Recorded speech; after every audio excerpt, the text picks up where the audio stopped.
dit à Top Africa Télévision, merci la confiance et la fidélité.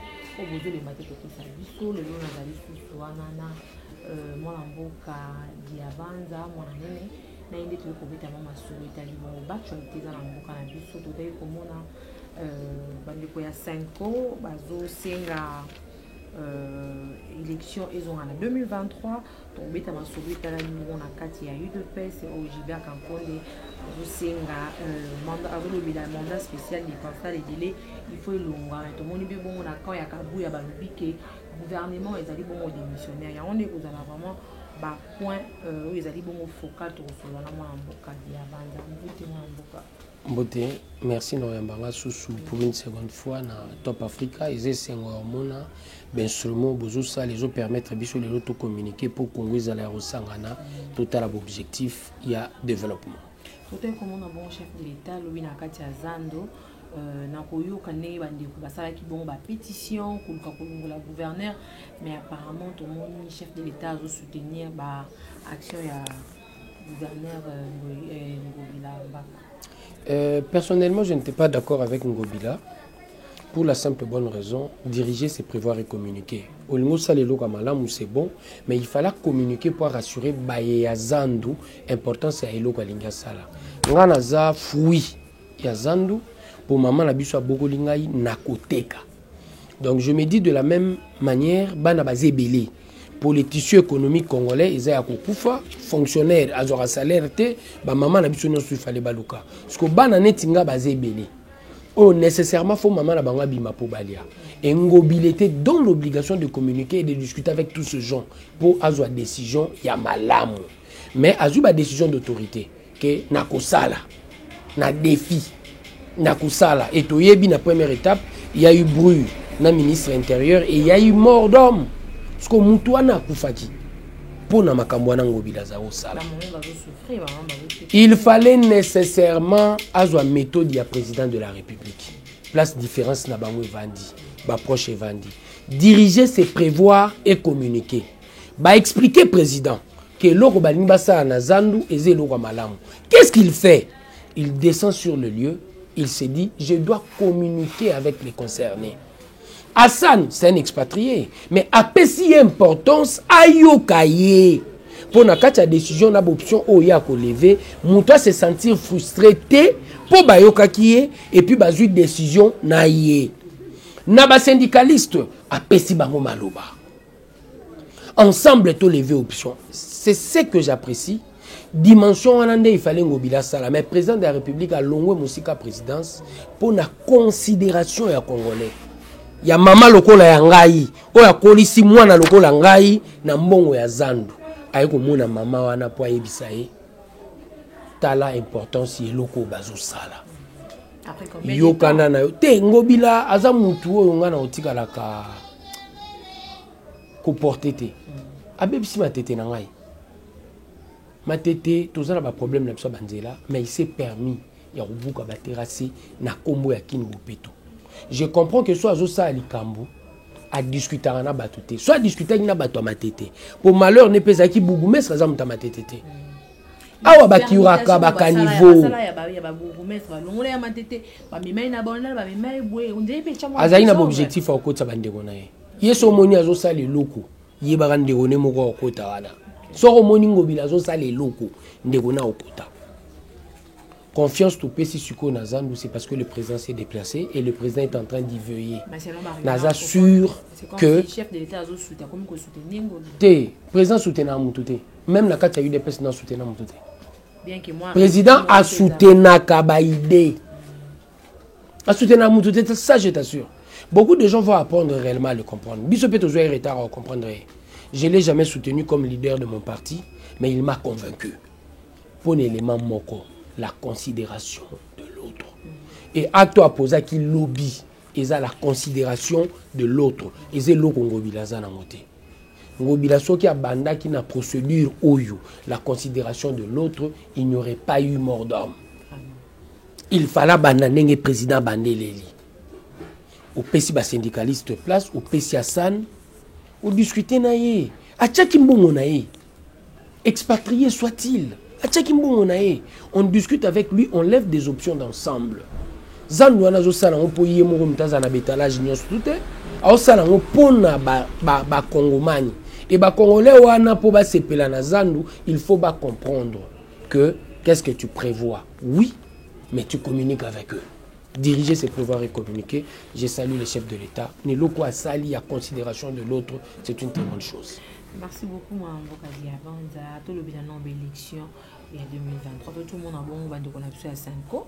Bah, sali communication pour l'élection. Mais tout le monde qui fait Corneille Nanga pour visiter Séni. Puis, ils ont promis que l'élection est en 2023. Il y a des personnes qui ont été en élection au recensement fait en Amboka. Tout le monde a tiré du moment maël et élément essentiel d'abord à compréhension. L'Imboka Nabiso est à l'Amboka à la recherche de la vérité. La vérité au centre de notre préoccupation, la Bible dit, la vérité libère. Vous connaîtrez la vérité et la vérité vous affranchira.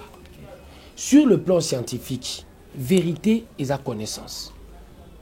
Et la grâce, il y a la connaissance que l'autre aura la lumière. Et à grâce à connaissance que yo yene loko yo, oko capter malobananga et koko mati États-Unis. Et ça grâce à connaissance tout mataravion. C'est une vérité découverte. Et au nom de cette vérité découverte, toko ko avancer. De la même manière, même sur le plan politique, il nous faut saisir de vérité, des idées forces pour permettre au Congo de liboso. Nabandi n'élément liboso. UDPS en 2006 a participé à l'élection pour recenser mes aguides. Nous étions en train de prêcher à la République tout entière. On accepte de se sacrifier. Bissou. Pour vous comprendre que l'élection est à loi et à nombre. Na combo à loi et à nombre. Il faut en premier lieu recensement. En second lieu, identification des nationaux. Et troisièmement, enrôlement des électeurs. Ce qui est à pouvoir n'est pas respecté. Même découpage, il y a ma circonscription. Bon, ça, là, sur base de quoi? Nous l'avons dit en 2006. Et yo yebite que Hugo Tanzambia koufi pour l'élection en 2006. Il est mort. Est-ce que ceux qui battent bazo continuer à koufa? Faut-on dire makambo bongo? Biso to boya élection ana. Recensement en premier lieu, identification des nationaux et enrôlement. C'est sur base de recensement que vous identifiez, c'est sur base de l'identification que vous avez un enrôlement. Et toutes les étapes doivent être respectées pour l'élection et ça réellement la loi du nombre. Mais malheureusement dans notre pays, comme la vérité n'est pas au centre de notre préoccupation, en 2011, ayant compris que les Congolais dans leur entièreté basé quoi accompagner vision et changement par la vérité au centre de notre préoccupation dans le domaine électoral et pousser chef Nabiso à participer malgré lui aux élections. Contestation encore. Il y a eu mort d'homme. Il y a eu mort d'homme. Contestation encore. Toyen en 2018, tu l'as dit ici 2 ans. Élection. On a fond. Biso to remporté. Mais na forme. N'est-ce pas problème Izalaki Ndeko Faï l'a contesté. Et il est en train de contester. Le problème est non la réforme à sénité. Le problème est non. Est-ce que tu sais la procédure électorale Ndenge Sengeli Ndeko Faï l'Umtanga ça l'appelle la recensement avant tout le monde. Ce n'est même pas l'UDPS. Mais c'est le tout dernier recensement en 84. Et politicien Moutouganga, recensement. Ça me fait très mal. Nayeli Soussou, ma soeur. Comment vous pouvez prêter les intentions à quelqu'un qui a dit, na Belgique, pour un homme normal, que ça a 3 mandats, est difficile. Parce que Félix, c'est un homme normal. Si ça a 3 mandats, est difficile. Il y a des jours où je dors à peine. Pour Moussala présidence, et ça Moussala ya passi. Est-ce que Moutoua Bongo vous a une idée au Baksa Soubadele? Na zongisko na mo beaucoup de questions na yo. Ya seni. Il y a des contraintes d'ordre politique. Il y a des contraintes d'ordre juridique pour l'organisation des élections, mais il y a des contraintes d'ordre technique. Et parmi les contraintes d'ordre technique, si nous voulons de bonnes élections, recensement. et nani ndeko nani nanga alobi nini pour des problèmes d'ordre politique ou des problèmes d'ordre juridique ba politicien ba ko potana pendant une année n'est-ce pas à 2 secondes ba ju compromis réforme wana oyo tolingi na seni d'ordre juridique ou politique et salami. Mais pour des contraintes d'ordre technique, so balobi pour organiser les élections, il faut 5 jours. So to legi 6 jours moko yebara délai ezani respecté. Pour on ba contraintes d'ordre technique. Et de ces contraintes d'ordre technique, muto liboso apesi biso retard pour na animateur ya seni eza senko. Herba keba sa la réunion pour bambuluka nani ya ko animer seni. Papa Mbongo abeti disola tribalisme o mutu akoki kozala président CNT so azekolo moko na président actuel. Kamba tribalisme ezongiso. Abetaki yango.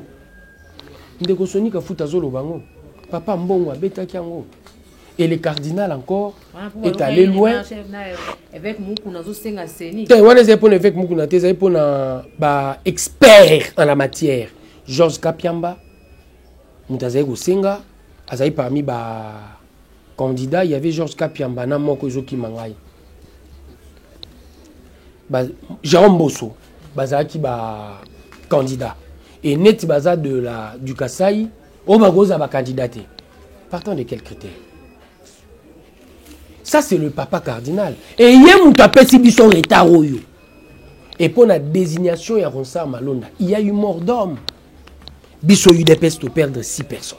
Biso UDPS 6 personnes. 4 au Katanga, 2 ici à Kinshasa. Ma soeur, de tout ça, les gens croient qu'il faut continuer la bêtise. L'UDPS n'a pas besoin de s'éterniser au pouvoir. Nous respectons le peuple, nous considérons le peuple. Mais ce qui est bel et bien vrai, Tolini Makambo Salama Malam, élément essentiel, il y a développement Congo, il y a contrôle la démographie. Et je vous assure, il faut recenser mes salams. Donc, l'élection en 2023. C'est pas ce que j'ai dit. Des contraintes d'ordre technique, ce qui est mis son élection à la tête, tout poussi. Mais nga dans d'avis qui est en 2023 et ko salama.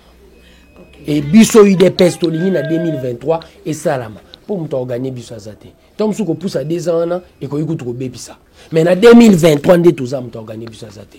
Gratuité de l'enseignement nazo yebiso maman. Ezali ko fait makasi. Et église catholique aza parmi batu bazo bundisango, pas l'église. Pour nga pena chrétienne au bundisango te catholique, na bundisango te. 2 ou 3 personnalités par rapport à leur positionnement. Bazo Bundisango. Il y a un de fois, nous avons regretté Papa Cardinal Monsengo.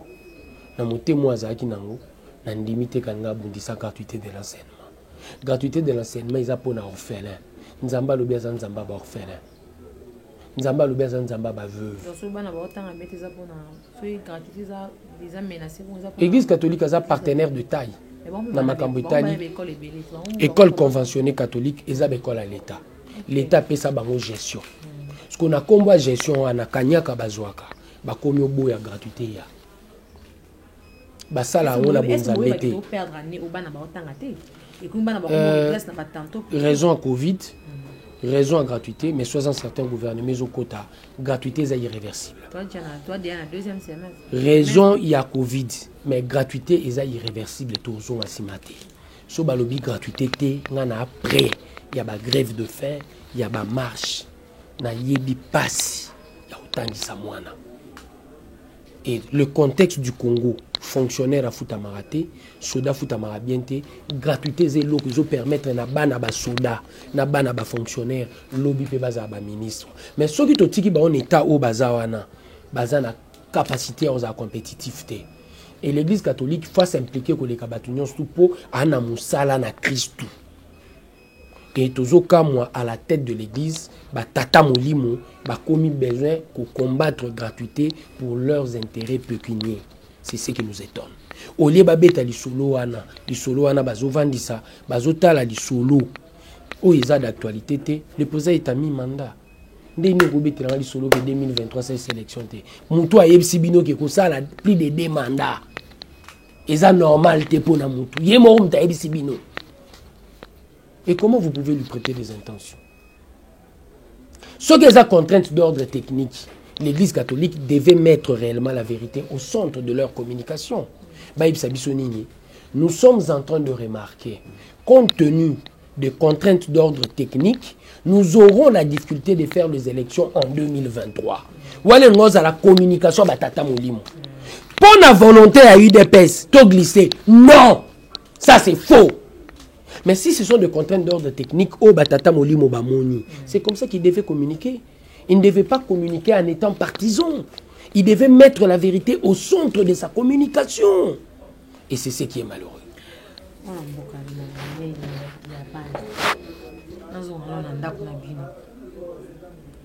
Déjà, après que vous avez un point de presse au ministre intérieur, Julien Kaponda Zosala. Il y a aussi un point de presse en limité. Bon, déjà, Koyoka Yokoloba mandat spécial dépassant les délais, ils ont insulté pour n'arriver Kabou, Yana Kaboun, Baroku jusqu'à engager parti. UDPS est en Nabiso. Le problème Nabiso na lingami na traitant à l'interne. Na linga ko traiter ba problème Nabiso na médiaté. Toi na chance mo na kati ya UDPS, toi na richesse mo to linga to kabla na ba congolais. Liberté d'expression. Mondenga nazawa na kozwa bruit na chef de l'État. Visionnaire leader à UDPS ou à permettre surtout au pouvoir mutu bengana ngazate. Mutu pa ko bengana ngazate. Même président a ko yebsa batute ke na bengani ya banza na parti. Et l'enga parti na biso ya mwana. Et je me retrouve dans ce parti parce que je me dis élément essentiel et avec une préoccupation de père fondateur, la considération de l'autre. Dès qu'il soit-il, là-bas il y a de la considération. Mais dans le conflit, il y a liberté d'expression. Nous avons cette interprétation. Mandat spécial, oui, c'est une réalité nouvelle. Pour nous, mais c'est une réalité de droit aussi, le mandat. Nous étions dans une situation, je dirais, Yambala Liboso. Et de cette situation exceptionnelle, il nous fallait réellement des options exceptionnelles. Mais qu'est-ce qu'on est en train de remarquer? Nous remarquons quelque part que le provisoire est 8 ans. Et du provisoire est 8 ans, je vous assure, la solution, c'est d'ici là, Tokota conclave. Tokota conclave. Oui, il y aura réellement conclave Moko. Et conclave en question et vous permettre Bissot de Tchabapandi la leur. Tout meka par la CDP, de résoudre le problème de Bissot où ils ont d'ordre interne. Et c'est ça la solution. Solution. Bato pe bazoloba, c'est leur droit le plus légitime au nom de la liberté d'expression. L'interprétation qu'ils sont en train de faire des statuts de l'IDPS, ils ont raison de le faire, c'est leur droit. Et de ce côté, de la situation exceptionnelle, il y avait une option courageuse. Et de cette option courageuse, il frustrait pe bato. Et de cette frustration, comme considération au centre de la préoccupation de l'UDPS, que ce soit le président Aïe, que ce soit le secrétaire général Kabouya, que ce soit Chabani, que ce soit Gibaou, que ce soit Wakwenda, Bissonnion Sotoko Vanda, pour tout tiens le point sur le Z. Pour que ce soit dans le chef du président Aïe. Oui, la liberté d'expression permet quoi? Du choc des idées, lumière et sanine. Et jaillir. N'est to potani wana, lumière fait jaillir. N'est to zaba démocrate, que ça soit bateau bazo ganga, pour na makamou etali violation article 26, que ça soit bateau bazo qui option courageuse, ya kondima que, to tia mandat spécial, il y a statut à UDPS. Na bateau pe bazo qui option courageuse, ya kondima mandat spécial, to kutana. Bongisa makambo conclave et permettre biso tous en solution. Mais c'est là quand il y a Kabou, il y a que le gouvernement est démissionnaire. Ça c'est un débat du parti et le ministre de l'Intérieur. Je crois pour moi c'est pas important. La chose la plus importante c'est la crise de l'UDPS dans le contexte actuel. Ce n'est pas ce que dit le ministre de l'Intérieur, mais c'est la crise de l'UDPS. Cette crise qu'il faut nécessairement maintenant résoudre. Merci beaucoup Tokota na Union Sacrée. Déjà, le gouvernement est de ces 4 mandats de Tozoyo Kaki Obima. Qu'est-ce qu'on peut attendre d'un gouvernement, surtout pour le social? Mamboka 2 ans gouvernement mandat chef de l'État aussi là tout ce qu'elle canalise social na sepel na question no na boyango pe na boyango poani pour le bi surtout kaka pona social c'est tout kota na Congo la olia na kota ko sepela na sepel na pour le bi et lo roni ntozela na gouvernement OK oza mama na zongi lisusu na réflexion wana so mwana na za na nzala ogolo bateke mwana nanga alia sans pour autant luka mbongo eloko liboso fo luka nini mbongo c'est ça la procédure tant oza na mbongo osani osumbi biloko olia pour era na nzala olo bateke na bandolo na lelo oluka mbongo eloko faut tozela na gouvernement en premier lieu accroissement budget. C'est ça l'élément essentiel. Projet de société pour lequel nous avons réellement voté le président de la République, Félix Tshisekedi, Isa Moko. Éradication de la pauvreté sur toutes ses formes. Et dans l'éradication de la pauvreté, l'élément essentiel, c'est l'argent, le budget, la production économique. Tout outil de 65 à 55, 10 ballons, ils ont mouqueté. Yozo Van de l'année déjà dans mon taux 45. Mais tout outil de 65 à 55, 10 ballons. Et sois-en certain, éco-kitalicis.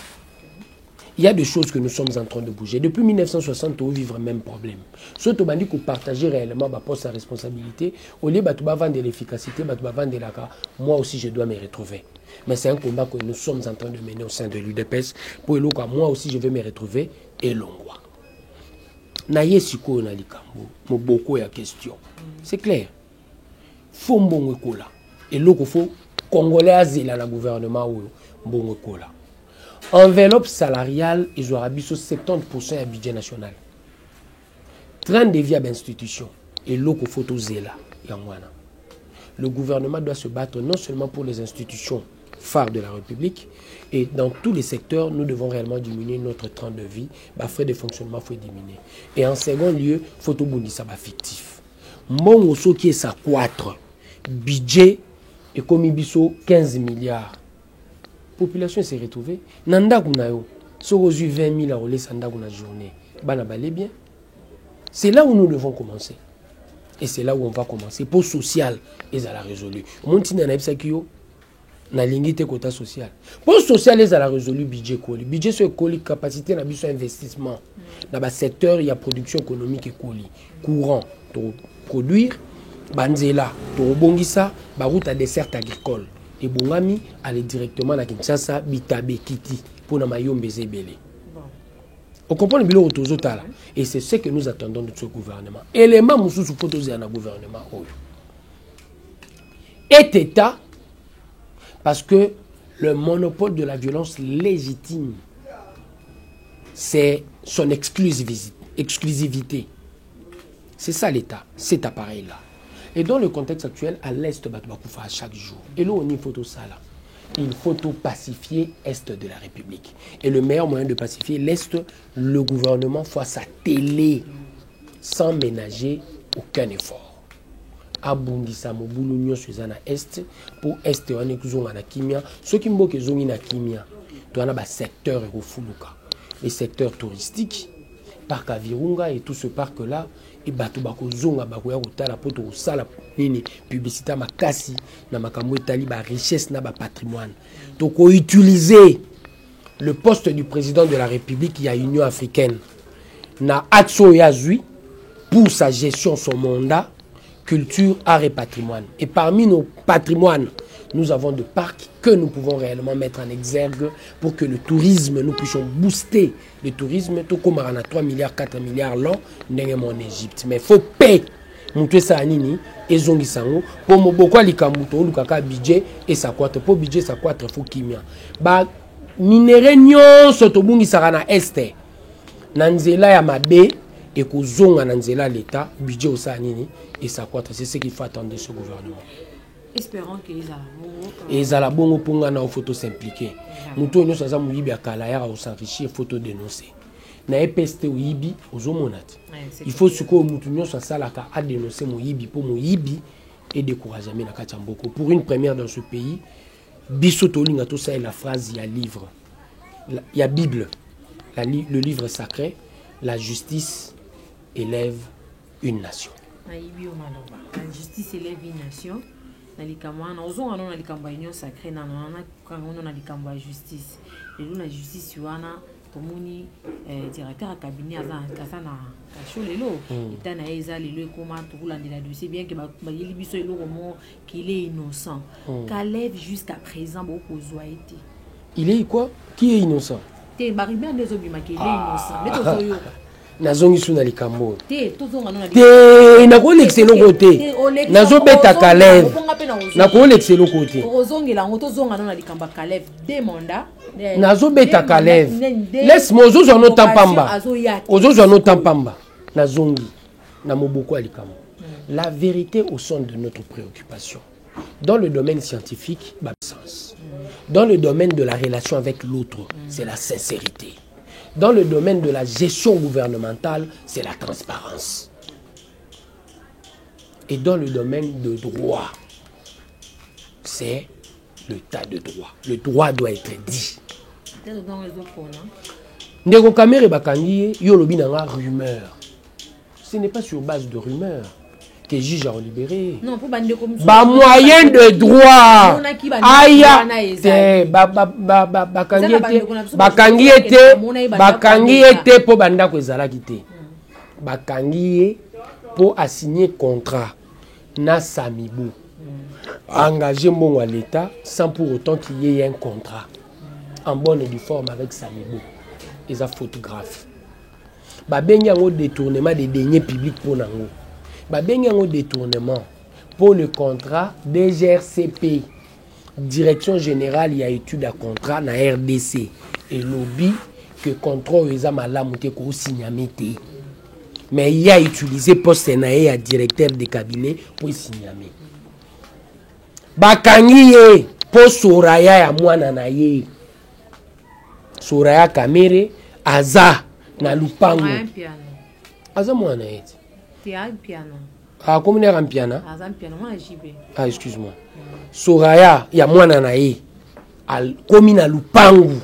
Oyo papa ya Samibo apesi ye. Eleki na nzela nini. Batu na ndeko na ya mobali. Leki no azaki parsec, neveu na ye. Neva lobi, o komba Soraya ramteye la ye. Corruption. Corruption.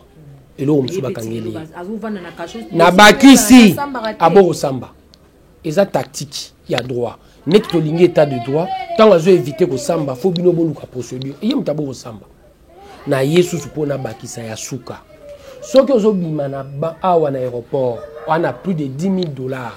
Na maboko na yo, les infractions. Infraction na babenga ngo blanchiment de capitaux. Tu ne peux pas sortir avec beaucoup d'argent. Mon fait bimana circuit bancaire. Abimi c'est plus de 5 millions que poto. Il y en a Jamal. Batuni Jamal mais obimi c'est bon ndeni. Commerçant. Moi sortir l'argent. Sikoyo na biloko ana nyonso yo lingi to sani. Tolo ba ke Kamere à cosité. C'est là où moi je te dis sur l'affaire Kamere s'il y a d'autres moyens de droit, batuba qui est la justice. Batubati fondé na barimeur na ena ndeko Caleb. C'est son droit le plus légitime. Batindeli invitation a été, batindeli amibala a été. La procédure se suit de la même manière avec Kamere. À la première invitation, il y avait des erreurs, à la deuxième. Vous comprenez? De bonne volonté, il a répondu malgré qu'il y avait des erreurs. Et j'estime quelque part que Caleb, il va finir par se présenter devant son juge naturel. Et c'est normal. Il commence par, dans sa tactique, de choisir réellement la stratégie qu'il veut. Et dans cette stratégie, il doit être très intelligent. S'il n'est pas suffisamment intelligent, il va tomber. Nous avons une union sacrée, que propos ya battu du Kwebo, ou azali bon vraiment azali tout azali détail hein. Azali. Azali. Détail Moïse allait gagner ba député. Mais il y a aussi un ministère. C'est son droit le plus légitime. Sozote ka chemise au baokakola babanda alikolo. Toi na kacha négociation oui. Alors ça vente aux enchères. Au banda chemise likolo. Et Yépe a bandi l'icolo pour discuter. C'est son droit le plus légitime, mais ce qui est bel et bien vrai, baati ya kosala erreur te ya kobima na makambo tozosala mpo soki abimi ye moto aza perdant. Contexte oyo tolingi réellement non tobanga te. Kabila kei bon, Kabila c'était plus de 300 députés et bon oui. Toza IDPS sozo beta liso na biso tchaka liboso toza IDPS machine politique. Toza machine à mbongo te, machine à savon te, toza machine politique. Et puis to produire ba président ebelé. Que penses-tu de la République? Voilà photo nae. Nazolo ba on a des missions nyonso FCC olimo PPRD obunga. Na sala mitinga na betela bato lisolo. PPRD obunga. So bolinge bunga te fo bo sala congrès et na congrès on a mutu fa remplacer Kabila. Kabila est déjà mort politiquement. Ceux qui bozo compter kana Kabila bino bato PPRD, ba jeune à PPRD bokolimo. Je l'ai dit, je leur dis. Et puis conseil on appelle ça bon ba fouter la rombo. Mais là on peut s'en offrir. Tout le monde a maman Denise qui ne la moi si et pas la ministre, premier ministre ça m'a condé. Mais bato balobi eza rôle na été. C'est pas son rôle ya aucun de Kolobi. Le rôle na eza soutenir mobile. Comment une première dame a roko makuta to éviter bato bazo confondre tonene. Elle est en train de devenir et compte tenu de sa position, elle a déjà la possibilité à oser la porte étendard. Il y a Bitumba Mwasi. Et na ba option azui na ba ONG nae eza azotia la femme. Alingi a redorer l'image de la femme. Alingi Mwasi aza la compétitive. Et na combat na oluka Mwasi aza la compétitive, je crois, c'est son rôle. À quel c'est un poste ministériel te? À quel rappeler na premier ministre que parité na mboka na biso est consacré la constitution. Et partant de cet élément, je crois, elle joue pleinement son rôle en tant qu'ambassadrice de la femme. Et c'est ça le combat qu'elle est en train de mener. Mais toutefois, biso na IDPS ngana lobaga, combattant. Moi si la muka yomo. Telema bunda bitumba o memo liboso. Mais maman Denise azo salango pona basi a éveillé conscience, va comprendre que il faut babunda. Et Alinga Laksana, Premier ministre, que la discrimination positive est consacrée sous forme de loi en République démocratique du Congo. Merci beaucoup pour l'éclaircissement. Je crois que nous sommes déjà à la fin. Qu'est-ce que les gens vont retenir par rapport à ma selon la vie? On va espérer une mission vraiment dans le gouvernement. La vérité au centre de notre préoccupation. La vérité avec l'autre, c'est la sincérité. Et Simantara Bolingo. La vérité, la recherche scientifique, c'est la connaissance. Et Liberaka, beaucoup Massanza, beaucoup bundisa ba maladie, beaucoup réduire temps, tout ça, voyage.